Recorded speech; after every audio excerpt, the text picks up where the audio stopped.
Hello प्यारे बच्चों, कैसे हो। आज हम साइंस की वर्कशीट नंबर 34 करेंगे। धातु और अधातु, कक्षा 10। आयनिक यौगिक आयनों से बने होते हैं। ये आयन वे परमाणु हैं जो इलेक्ट्रॉन को या तो ग्रहण करते हैं या उनका त्याग करते हैं, जिससे उन्हें धनावेश या ऋणावेश प्राप्त होता है।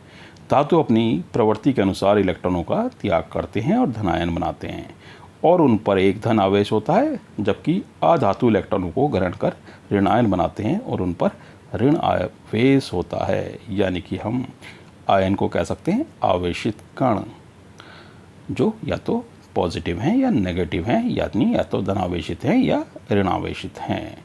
और धनावेशित होते हैं, एक इलेक्ट्रॉन दे दिया या दो इलेक्ट्रॉन दे दिया तो धनावेश उनका बढ़ जाता है, और जिसने इलेक्ट्रॉन ग्रहण कर लिया वो ऋणावेशित हो जाएगा, क्योंकि उसमें इलेक्ट्रॉन की संख्या ज़्यादा हो जाएगी प्रोटॉनों से। दूसरे शब्दों में कहें तो आयनिक यौगिक वे यौगिक होते हैं जिन्हें आयनिक आबंधों द्वारा एक साथ रखा जाता है। तत्व अपने निकटतम उत्कृष्ट गैस विन्यास को प्राप्त करने के लिए इलेक्ट्रॉनों को ग्रहण या त्याग करते हैं। अष्टक के पूरा होने के लिए आयनों का निर्माण उन्हें स्थिरता प्राप्त करने में सहायता करता है। धातुओं और अधातुओं के बीच अभिक्रिया में धातु आमतौर पर अपने अष्टक को पूरा करने के लिए इलेक्ट्रॉनों का त्याग करते हैं, जबकि अधातुएं अपने अष्टक को पूरा करने के लिए इलेक्ट्रॉनों को ग्रहण करते हैं। धातु और अधातु आमतौर पर आयनिक यौगिक बनाने के लिए अभिक्रिया करते हैं। यानी सिंपल शब्दों में कहें तो धातु तो इलेक्ट्रॉन को देते हैं और पॉजिटिव चार्ज हो जाते हैं, धनावेशित, और अधातु जैसे कि ऑक्सीजन है, क्लोरीन है, ये इलेक्ट्रॉन को ग्रहण करते हैं और ऋणावेशित हो जाते हैं।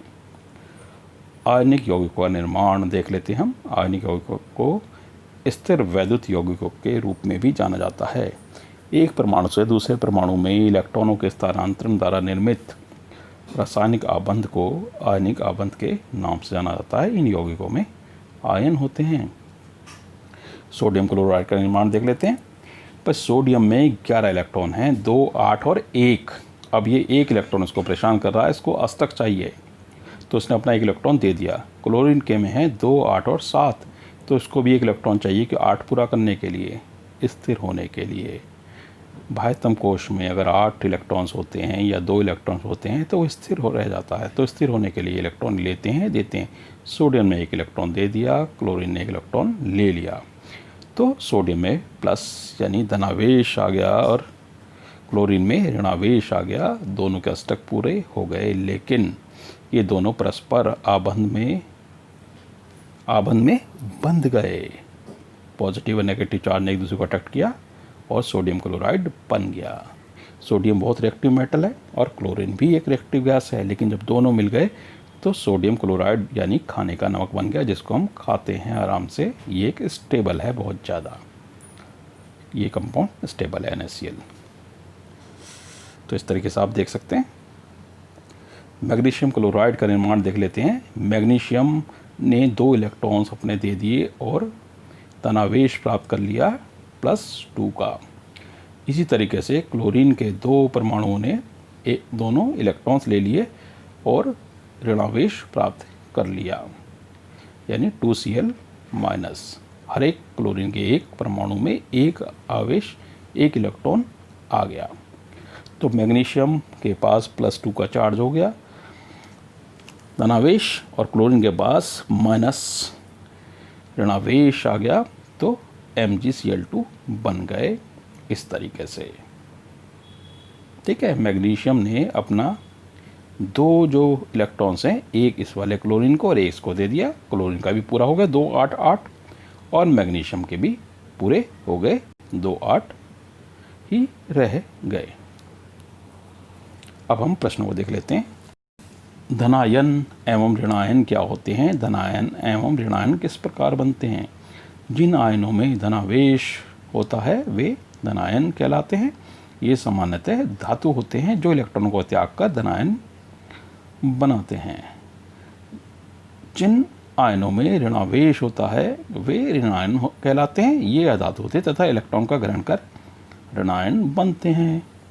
आयनिक आबंध प्रश्न 2 है। आयनिक आबंध किस प्रकार बनते हैं?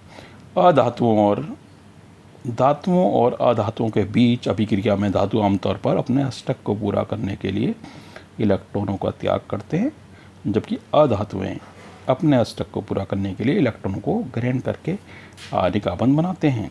प्रश्न 3, परमाणु इलेक्ट्रॉन को ग्रहण एवं उनका त्याग क्यों करते हैं? परमाणु इलेक्ट्रॉन को ग्रहण एवं उनका त्याग अपने अष्टक को पूरा कर स्थिरता प्राप्त करने के लिए करते हैं, यानी उन्हें आउटर मोस्ट बाह्यतम कोश में 8 या 2 इलेक्ट्रॉन चाहिए, उसको पूरा करने के लिए ही वो इलेक्ट्रॉन का त्याग या ग्रहण करते हैं। प्रश्न 4, इस कथन को स्पष्ट कीजिए, क्या कैल्शियम ऑक्साइड एक आयनिक यौगिक है?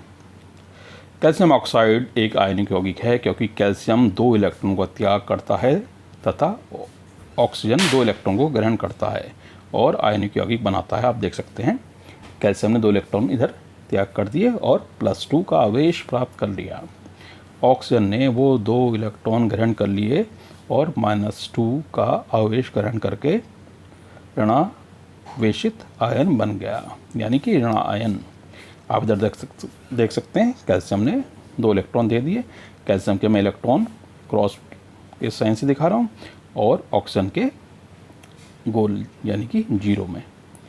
तो इस तरीके से ऑक्सीजन के 8 पूरे हो गए और कैल्शियम के भी।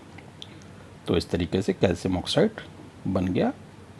कैल्शियम में +2 का धनावेश आ गया और ऑक्सीजन में -2 का ऋणावेश CaO बन गया है। प्रश्न 5, इलेक्ट्रॉन स्थानांतरण द्वारा सोडियम क्लोराइड के निर्माण की व्याख्या कीजिए। सोडियम में आप देख सकते हैं 2, 8 और 1 है। इसके बाह्यतम कोश में 1 इलेक्ट्रॉन है जो ये त्यागना चाहता है स्थिर होने के लिए, तो इसने अपना 1 इलेक्ट्रॉन त्याग दिया। तो अब ये हो गया 2 और 8।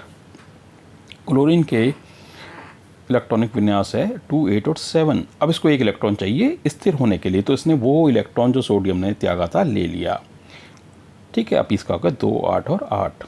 इधर आप देख सकते हैं सोडियम ने अपना 1 इलेक्ट्रॉन दे दिया। मैंने सोडियम के इलेक्ट्रॉन को 0 से दिखा रखा है और बाकी क्लोरीन के जो 7 इलेक्ट्रॉन हैं उसको क्रॉस से।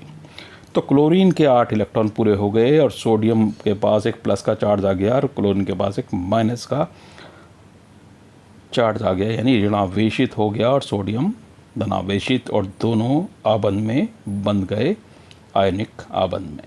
ठीक है, और इस तरीके से NaCl बन गया जो कि एक बहुत ही स्थिर यौगिक है, यानी क्रिया न करने वाला।